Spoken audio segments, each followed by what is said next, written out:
Hi friends, வணக்கம். Welcome to Vani cooking and life style. இன்னைக்கு நம்மளோட சேனல்ல cook with Comali title winner Kani அவங்க செஞ்ச வாழைப்பூ கோலா உருண்டை எப்படி செய்யறதுன்னு பார்க்க போறோங்க. ரொம்ப சூப்பரா ரொம்ப டேஸ்டியா இருக்க போது. வாங்க அது எப்படி பண்ணலாம்னு பார்க்கலாம். அதுக்கு முன்னாடி நம்மளோட சேனலை மறக்காம சப்ஸ்கிரைப் பண்ணிருங்க. பக்கத்துல இருக்கிற பெல் ஐகானையும் பிரஸ் பண்ணிருங்க. வீடியோவை ஸ்கிப் பண்ணாம பாருங்க. இப்போ ஃபர்ஸ்ட்ல வாழைப்பூ வந்து குக் பண்ணி எடுத்துக்கலாங்க. ஒரு 5 மினிட்ஸ் வந்து குக் பண்ணுறதுக்காக தண்ணி சேர்த்து வச்சுருக்கேன். கூடவே வந்து உப்பு சேர்த்துக்கலாம்.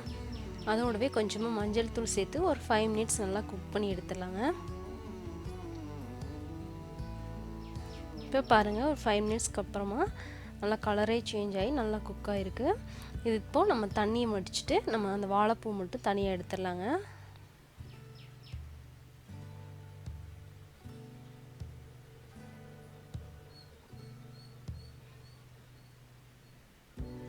இப்போது அதை மட்டும் தனியாக எடுத்து வச்சு இப்போ நம்ம மிக்சர் ஜாரில் அதை சேர்த்து வச்சு நல்லா தண்ணி இல்லாமல் சேர்த்துக்கோங்க.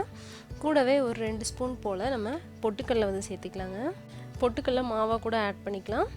இப்போது 2 பூண்டு சேர்த்துருக்கேன், கொஞ்சமாக இஞ்சி, 2-3 சின்ன வெங்காயம், ஒரு பச்சை மிளகாய்,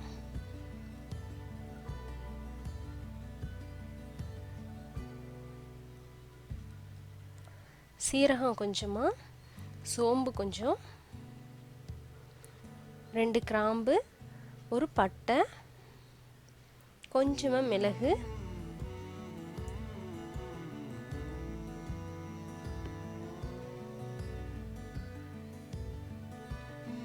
அதோட கொஞ்சமாக சில்லி பவுடர் ஆட் பண்ணியிருக்கேங்க. நம்ம காரம் வேணால் நீங்கள் வந்து குறைச்சிக்கோங்க. ஏதாவது சில்லியாவது சில்லி பவுடராவது அவாய்ட் பண்ணிக்கோங்க. கொஞ்சமாக மஞ்சள் தூள் சேர்த்துக்கலாங்க. சேர்த்துட்டு இதை நல்லா நம்ம அரைச்சி எடுத்துக்கலாங்க. இப்போ இதில் வந்து நான் ஒரு பொருளை வந்து மிஸ் பண்ணிவிட்டேன். தேங்காய் வந்து கொஞ்சம் சேர்த்துக்கலாங்க. தேங்காய் வந்து துருவின தேங்காய் ஒரு 2 ஸ்பூன் போல் சேர்த்துக்கலாம். சேர்த்து அதையும் சேர்த்து நல்லா நம்ம அரைச்சிடலாங்க. பாருங்கள், நல்லா அரைச்சி எடுத்துகிட்டு வந்துட்டேன். இப்போ இதில் நம்ம தேவையான அளவு உப்பு சேர்த்துக்கலாம். சேர்த்துட்டு நல்லா மிக்ஸ் பண்ணிடலாம். இதில் வந்து நம்ம வந்து காரத்துக்கு சில்லி சேர்த்துருக்கோம், சில்லி பவுடர் ஆட் பண்ணிக்கோம், பெப்பர் சேர்த்துருக்கோம், இதோட கொஞ்சம் இஞ்சி வேறு சேர்த்துருக்கோம். அதனால் காரம் கொஞ்சம் அதிகமாக இருந்தது, கரெக்டாக கொஞ்சம் தூக்கலாகவே இருந்தது. நீங்கள் கம்மி பண்ணணும் அப்படின்னா நீங்கள் வந்து கம்மி பண்ணிக்கோங்க, ஏதாவது ஒன்று வந்து அவாய்ட் பண்ணிக்கலாங்க.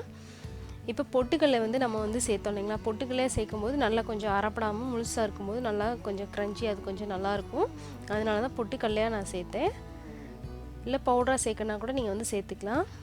பாருங்கள், இந்த மாதிரி எல்லாத்தையும் நம்ம பால் பண்ணியாச்சு. இப்போ இதை எண்ணெயில் நம்ம பொரிச்சு எடுத்துக்க போகிறோம்.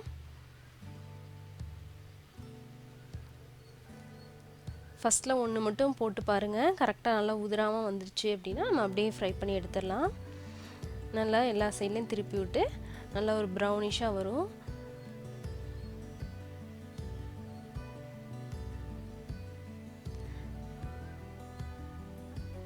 அவ்வளோதான், நம்மளோட வாழைப்பூ கோலா உருண்டை ரொம்ப சூப்பராக ரெடி ஆயிடுச்சு. இதே மாதிரியே நம்ம வந்து எல்லாத்தையும் ஃப்ரை பண்ணி எடுத்துக்கலாம். நல்லா ஒரு சூப்பரான ஹெல்த்தியான ஒரு ஈவினிங் ஸ்நாக்கு.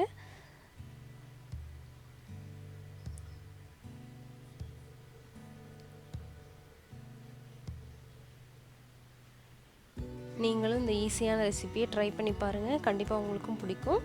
அப்படி பிடிச்சிருந்தேன்னா எனக்கு ஒரு லைக் பண்ணுங்கள், உங்கள் ஃப்ரெண்ட்ஸ் அண்ட் ஃபேமிலிக்கு ஷேர் பண்ணுங்கள். நம்ம சேனலுக்கு மறக்காமல் சப்ஸ்கிரைப் பண்ணுங்கள். முக்கியமாக உங்கள் கமெண்ட்ஸ் என்னன்னு எனக்கு சொல்லுங்கள். தேங்க்யூ ஃபார் வாட்சிங்.